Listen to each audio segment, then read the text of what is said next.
Hello movie lovers, bad boys ಮೂವೀಸ್ಗಳನ್ನು ಎಲ್ಲರೂ ನೋಡಿರ್ತೀರ. ಮೈಕ್ ಆ್ಯಂಡ್ ಮಾರ್ಕಲ್ ಕ್ಯಾರೆಕ್ಟರ್ ನಿಮಗೆಲ್ಲರಿಗೂ ಇಷ್ಟ ಆಗಿರುತ್ತೆ. ನನಗಂತೂ ಸಿಕ್ಕಾಪಟ್ಟೆ ಇಷ್ಟ ಆಗಿದೆ ಕ್ಯಾರೆಕ್ಟರ್ ಅಂತ ಅನ್ಬೋದು.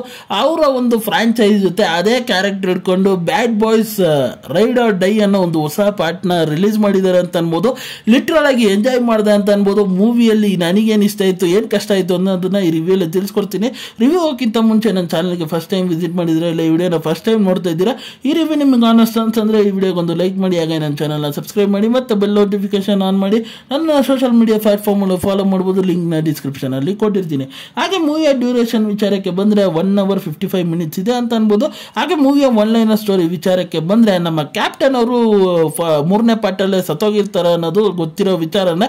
ಆದರೆ ಈ ಪಾರ್ಟಲ್ಲಿ ಅವರು ಒಂದು ಕೆಟ್ಟ ವಿಚಾರಗಳು, ಹಾಗೆ ನಮ್ಮ ಕಂಟ್ರಿಗೆ ಮೋಸ ಮಾಡ್ತಾ ಇರ್ತಾರೆ ಅನ್ನೋದನ್ನ ಲಾಟ್ ಆಫ್ ಅಲಿಗೇಷನ್ಸ್ಗಳು ಆ ಕ್ಯಾಪ್ಟನ್ ಮೇಲೆ ಹಾಕಿರ್ತಾರೆ. ಆದರೆ ನಮ್ಮ ಬ್ಯಾಡ್ ಬಾಯ್ಸ್ ಅವರಿಗೆ ಗೊತ್ತಿರುತ್ತೆ ನಮ್ಮ ಕ್ಯಾಪ್ಟನ್ ಅವರು ಒಳ್ಳೆಯವರು, ಹೇಗಾರ ಇವರು ಒಳ್ಳೆಯವರು ಅಂತ ಪ್ರೂವ್ ಮಾಡಬೇಕು ಅಂತ ನಮ್ಮ ಬ್ಯಾಡ್ ಬಾಯ್ಸ್ ಹೇಳ್ತಾರೆ.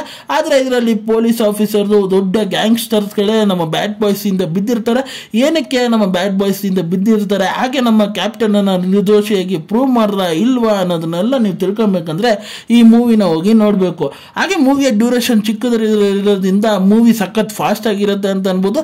ಮೂವಿಯಲ್ಲಿ ಆ ಫ್ಯಾಮಿಲಿ ಎಮೋಷನ್ಸು, ನಮ್ಮ ಮೈಕ್ ಆ್ಯಂಡ್ ಮಾರ್ಕಲ್ಸ್ ಒಂದು ಕಾಮಿಡಿ ಟೈಮಿಂಗ್ಸು, ಮೂವಿ ಒಂದು 10 minutes ಅದ್ರ ಜೊತೆನೆ ಸಾಗತ್ತೆ ಅಂತ ಅನ್ಬೋದು. ಅಲ್ಲಿಂದ ಮೂವಿ ಪರಿಪೂರ್ಣವಾಗಿ ಆಕ್ಷನ್ ಜೊತೆಗೆ ಟ್ವಿಸ್ಟ್ ಆಗುತ್ತೆ.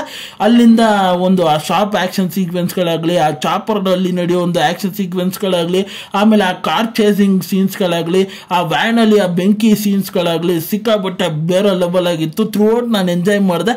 ಅದ್ರ ಜೊತೆ ಆ ಒಂದು ಫ್ಯಾಮಿಲಿ ಒಂದು ಆಕ್ಷನ್ ಸೀಕ್ವೆನ್ಸ್ ಬರುತ್ತೆ, ಅದು ನೀವು ನೋಡ್ತಾನೆ ಎಂಜಾಯ್ ಮಾಡ್ಬೋದು. ಒಂದು ಎಕ್ಸ್ಟ್ರಾರ್ಡಿನರಿ ಆಗಿತ್ತು ಅಂತ ಅನ್ಬೋದು. ಹಾಗೆ ಆ ಕ್ಲೈಮ್ಯಾಕ್ಸ್ ಒಂದು ಐಕಾನಿಕ್ ಗೇಮ್ ರೀತಿನೂ ಇರೋ ಆಕ್ಷನ್ ಸೀಕ್ವೆನ್ಸು ನಾನಂತೂ ಸಿಕ್ಕಾಪಟ್ಟೆ ಎಂಜಾಯ್ ಮಾಡಿದೆ ಅಂತ ಅನ್ಬೋದು. ಹಾಗೆ ಆ ಕ್ಲೈಮ್ಯಾಕ್ಸ್ ಅಲ್ಲಿ ಟ್ವಿಸ್ಟ್ ಅಂಡ್ ಟರ್ನ್ಸ್ಗಳು ಏನೇನು ಕೊಟ್ಟಿದಾರೋ ಅದು ಭಯಂಕರ ಆಗಿತ್ತು ಅಂತ ಅನ್ಬೋದು. ನಾನಂತೂ ಪ್ರಿಡಿಕ್ಟ್ ಮಾಡಿಲ್ಲ ಆ ಥರ ಒಂದು ಟ್ವಿಸ್ಟ್ ಅಂಡ್ ಟರ್ನ್ಸ್ಗಳು. ಅದ್ರ ಜೊತೆ ನಮ್ಮ ಮೈಕ್ ಅಂಡ್ ಮಾರ್ಕಸ್ ಅವರ ಇಬ್ಬರ ಕಾಂಬಿನೇಷನ್, ಆ ಕಾಮಿಡಿ ಲೈನ್ಗಳ ಪಂಚ್ಗಳು ಅದು ಥ್ರೂಔಟ್ ಮೂವಿಯಲ್ಲಿ ಇರುತ್ತೆ. ಹಾಗೆ ಎಂಜಾಯಬಲ್ ಆಗಿ ಇರುತ್ತೆ. ಹಾಗೆ ನಮ್ಮ ಮಾರ್ಕಸ್ ಅವರು ನಾವು ಇಮ್ಮೋರ್ಟಲ್, ನಾನು ಸಾಯೋದೇ ಇಲ್ಲ ಅಂತ ಒಂದು ಡೈಲಾಗ್ಸ್ನ ಮೂವಿ ಥ್ರೂಔಟ್ ಹೇಳ್ಕೊಂಡು ಹೋಗೋದು ಇನ್ನೂ ಬೇರೆ ಲೆವೆಲ್ ಆಗಿ ಬೂಸ್ಟ್ ಅಪ್ ಮಾಡುತ್ತೆ ಅಂತ ಅನ್ಬೋದು. ಹಾಗೆ ಮೂವಿಯಲ್ಲಿ ನನಗೆ ಸಾಂಗ್ ಇಷ್ಟ ಆಯಿತು, ಐಕಾನಿಕ್ ಸಾಂಗು. ಹಾಗೆ ವಿಜುವಲಿ ಆ ರಿಚ್ನೆಸ್ಸು, ಹಾಗೆ ಆ VFX ವರ್ಕ್ಗಳು ಸಿಕ್ಕಾಪಟ್ಟೆ ಚೆನ್ನಾಗಿ ಮಾಡಿದ್ರು ಅಂತ ಅನ್ಬೋದು.